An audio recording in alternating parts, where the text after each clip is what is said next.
And we are. We're doing a Shrek right now.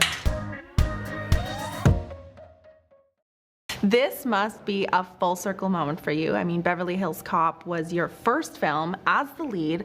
What is it that you love the most about playing the character of Axel? It's just easy to play. He's an easy person to play. Axel Foley is the everyman. Yeah. You know, he's an easy character to play, and I get to do all the stuff that I could do, and it's just easy to do. He's easy because do you see yourself as Eddie Murphy very much a part of him? No, not at all. I don't see myself in any of the characters that I play. They're all characters. Yeah. You know, and extensions of my sense of humor, but not me. Me personally, I'm not like any of this stuff. No. The chase scenes in this movie had me on the edge of my seat. Now, I am like the chase scenes. I am very much like I am in the chase scenes. Okay. No, bad. Well, my favorite specifically, the one in Beverly Hills where you get arrested by your real life daughter. Oh, Tell me about shooting that scene. How surreal was it? That was surreal because the original Beverly Hills Cop is a famous scene when I first get arrested and I'm in the car with the cops. I'm like, wow, look at your cop car. It's so nice in here. And it's just cool to do a play on that scene. And my daughter is the one that's arrested me now. She's a great little actress and she did paints and stuff. And it was fun to be in a scene with her. Aww. I have another one of my daughters, Bella. She was in Coming to America. Yeah. She's my other daughter that's an actress. Amazing. And I mean, it's also a surreal moment for Axel because he's trying to reconnect with his daughter in the movie. What did you love about how this movie, spoke to that Axel and Jane dynamic? Well, the Axel Jane dynamic is what got the movie made. We had been trying to develop a Beverly Hills Cop script for over 10 years, 10, 15 years, and nothing was ever right because it didn't have that. It was like, oh yeah, I just coming back and I'm in Beverly Hills doing what? And then once they made it that Axel was married and he has a child and he's got a relationship with his child, and that was the glue. So on the surface, the movie's about cops and robbers, but in the subtext, the subplot is the movie's really about Axel reconciling with his daughter. And I gave it everything. Kevin, you in a Beverly Hills Cop movie is such a great casting, but what made you say yes? Because me in Beverly Hills Cop movies, that's great casting. As simple as that? Yeah, I mean, listen, I read the script. I heard that Eddie was in it, which was the first great piece of it. I love the franchise. Yeah. I had a conversation with Mark Malloy, the director. He said that the character was a little bit of a work in progress, and that there were some things that we could start to explore. And it just seemed like fun. It was going to shoot in L.A. I was like, wow, nothing shoots in L.A. This is amazing. Heard that Joe was in it. I knew Taylor. I had just worked with her. So all signs pointed to this would be a great gig. Yeah.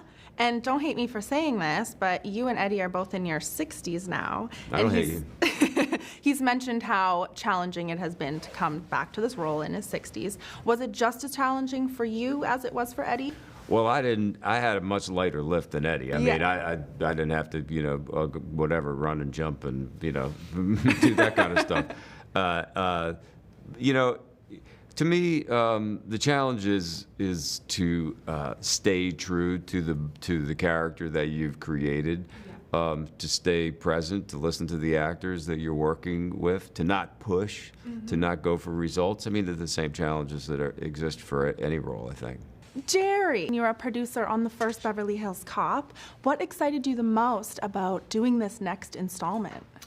Bringing Eddie Murphy back in front of a big audience, that's always the best. He's such a great dramatic actor, comedian. He can do anything. He's just brilliant. He grounds the series. He's got such a great sense of what works and what doesn't work. He works very hard with us to try to make the best movie. And then we tricked Mark into making his first movie. He had no idea what he was in for. I don't think his wife will ever talk to me because we took him away from his family for such a long period of time. It's such hard work. So it was great that we got him on board. Yeah, you tricked them into it. Yeah. So There wasn't much tricky to be done, I'll tell you. Yeah.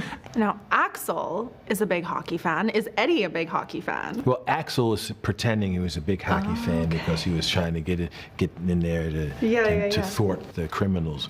But no, I don't know much about hockey. No? No, I don't know. No hockey. I don't. Not the only. I tell you, the only professional sport I ever gone to. I've been to a professional basketball game, and I'm a big super boxing fan. I'm the number. I'm the uber boxing fan. So you've never been to Winnipeg? Never been to Winnipeg. Oh my God. But I know who George Chuvalo is. Okay, I'm from Saskatchewan, so Do you know I'm who asking. George Chuvalo is? No. Okay, well, he was a Canadian champ back in the 60s. Shout out to George Chuvalo. See, so I'm a boxing fan. Okay. So I don't know anything about hockey and Canadian hockey, but I knew about y'all's champion, George Chuvalo. And Joseph, Eddie Murphy is a master of improv, and as an actor with improv skills yourself, what was it like going toe-to-toe with Eddie Murphy? Yeah, he makes up stuff all the time, and that's often where the greatest stuff would happen. I mean, the script was great too, but I love just, you have to really stay on your toes and listen, and then just respond back with something honest. Yeah, and you know, the film centers on Axel reconnecting with his daughter, but his charismatic personality is something Jane and Bobby see right through. What did you love about how this movie handled that Jane, Bobby, Axel dynamic? I mean, for me, it was an opportunity to play a different kind of cop action movie hero guy, you know? Yeah. Typically, that guy is like, you know, just grizzled and gruff and like, as long as I just find the bad guy and beat him up, then I'll be able to save the day. And, you know, the character I played, he can handle himself in a fight, but he's more prone to solve things with empathy or trying to understand somebody. And that to me is kind of something new and fresh to bring to the genre. And it plays well against Axel Foley because the whole Axel Foley thing is he can trick you. He can manipulate you. And that's it's so fun always to watch Eddie do the thing where he can like become somebody else and do what he needs to do to kind of lie his way into solving the case. But my character sees through those lies. And so that's fun to have a sidekick that's a bit formidable, where the protagonist has to, you know, sort of meet his match. I loved it. I loved the energy between the both of you. Thank you. Well, it was pretty tough a few times. You know, on the first one, that whole super cop thing, and these guys should have capes, and that was all ad-lib stuff by Eddie. Yeah. He said, give me a minute, I want to come in. So he came in and started doing that, and it was hard. We hadn't heard it before. We didn't know what he was going to come. So John goes like this, and I put my hands in my pockets and squeezed my thighs so hard, so the pain would overtake the laughter, and that's how we dealt with that. So if you see the movie again, and we didn't want to screw the scene up because we didn't want to laugh. It was a 3-shot. It wasn't a single. So if we blew it, then and then. Not only that, but I had the first line after that when Bogomil says, "All right, Taggart, what really happened?" And I had to really get my act together to come back to be straight, you know. So. Now, as much as you are both actors, you are both very musically inclined, just like Eddie Murphy. So did you get the chance to talk music at all on set? Yeah, we did talk about music, and actually, I think that you know, this is your experience, but that really gets him excited. Yeah, he obviously really loves music, and as I've pointed out before, Eddie is in a very, very small club of actor musicians who have actually had a hit record. Yeah. And he had a big one. Yeah. Yeah. I don't know what year it was, but it was a big, you know, it was a big hit for Eddie. Well, I hope we have a hit record from you soon. Maybe, you know, it might be too late. You've successfully brought back some of your best roles. We got Coming to America, Beverly Hills Cop. If there is another role that you have done that you could bring back, which would it be? And we're doing a Shrek right now. No way! Yeah, we started another Shrek, God. and we're bringing the donkey back. And then they're doing a donkey movie. It's just going to be, we're doing a Shrek and we're doing a donkey movie. Okay, I have a 2-year-old and I watch Shrek like 5 times a day. And when but the new Shrek, your 2-year-old will be probably 3 or 4, and it'd be perfect to watch with. Oh my God. When it comes Donkey out. Voice is stuck in my head forever. Yeah, he's funny. He's a good character.